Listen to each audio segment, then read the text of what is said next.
Cheating fiancé raises the bar on cheating. My brother-in-law's best friend lured my fiancé and slept with her.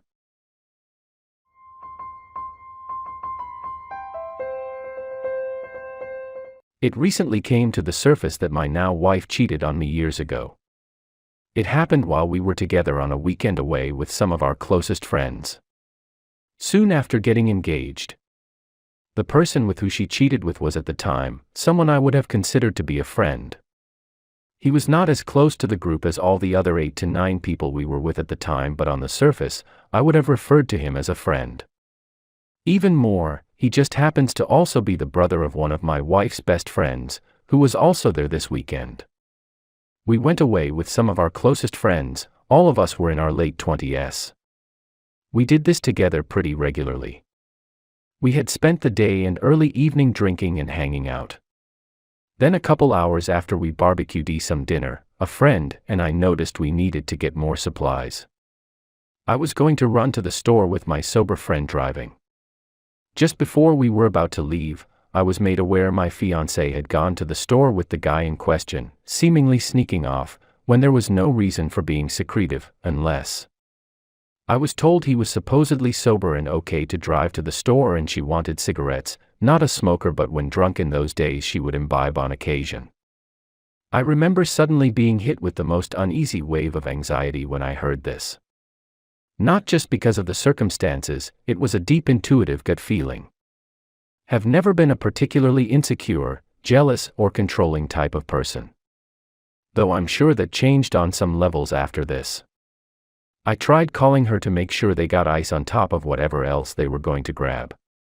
No answer. Tried his phone, no answer. Other friends also tried calling them to tell them to grab bags of ice, no answer.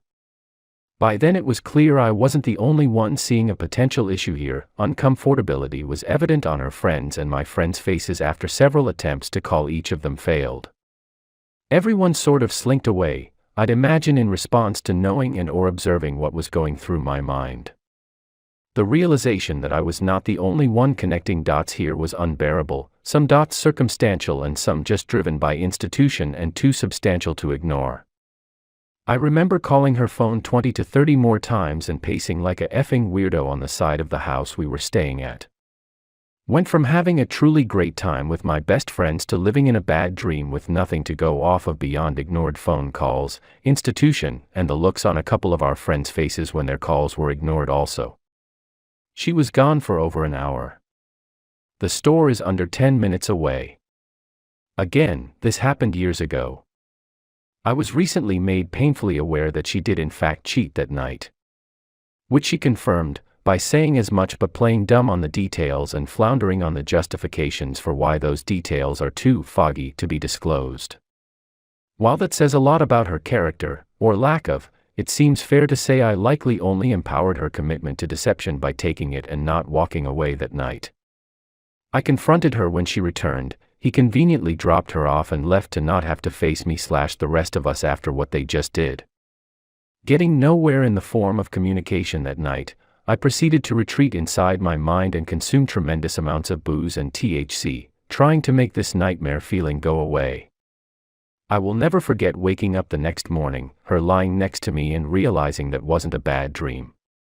Also thinking, if my suspicions are right, this woman is the world's most sociopathic whore ever, doing what I think she did and then sleeping in bed next to me the same night. I know even though I forced myself into denial, deep down I always knew some bad shit went down, but I turned it off in my mind, probably as a weakest defense mechanism. We had such a long and deep relationship at that point, 8 years, 6 living together, recently engaged. She slept next to me in bed hours later. I couldn't begin to wrap my head around the concept that she may be capable of doing something so unfathomable that I chose to convince myself that the reason it seemed so insanely incomprehensible and fucked up must be because it was all in my head. Over time, convincing myself, I remembered an exaggerated version of events for whatever reason.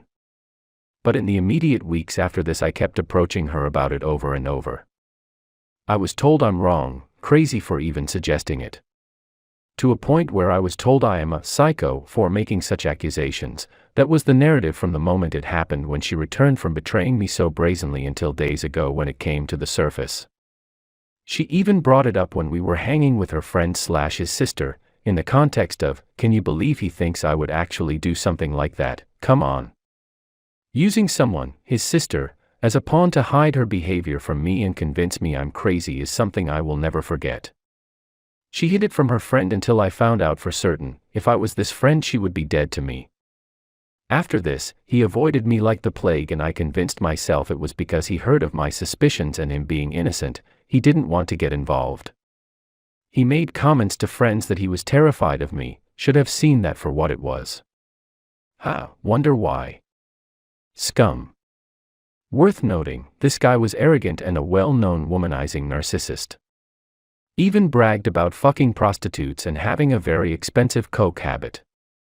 While sharing this will certainly only make me look even more unfathomably moronic for not running as far from her as I could that night, even though I was here for it, it seems fictional when I write it down. This dirtbag even bragged to all of the guys when we were busting his balls hours before that he is in fact such a legit whore, that it's likely he is littered with STDs and/or HIV from all the unprotected sex he had. This is the kicker. We jokingly shared his comment with my fiancé and his sister that very day, so she was well aware of what he said, yet made a choice to cheat on me with him. The details of how far it went are unclear. I'm told by her and another person he shared the story with there was no sex. Yet while it's safe to say I'm a moron, not moronic enough to let myself accept anything short of them having engaged in the most vile and degrading forms of unprotected sex.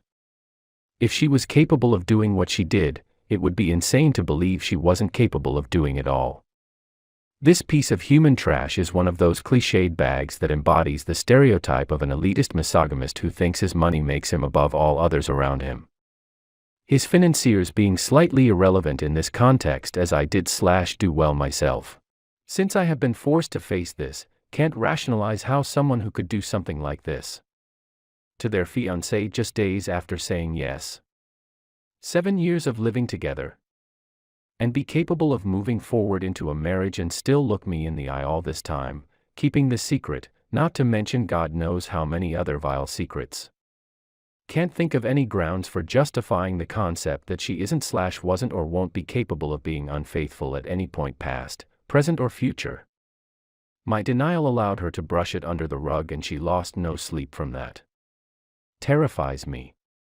If a fiancé can cheat while spending a weekend away with close friends, and do so in such a careless and reckless way that everyone there is uncomfortably forced to observe these red flags, don't know how to process this shit.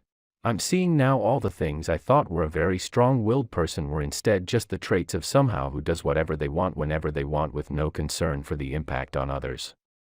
Especially when we were in our 20s, when drinking was involved. Anytime she did something I didn't think was okay or even suspected something, not talking just cheating related, she just denied it, and when denying isn't working due to witnesses and collateral damage, just call me crazy, bury the memory until in some cases she may have even convinced herself she didn't do any wrong. I have struggled with depression and battled with the impact of gaslighting for some time. Don't believe in the concept of being a victim, I believe in cause and effect. I didn't cause her to do this, that's all nature/nurture. I also don't believe in focusing energy on things we can't control as individuals. Yet I do have some ways to control whether I allow myself to be exposed to living a nightmare like this again.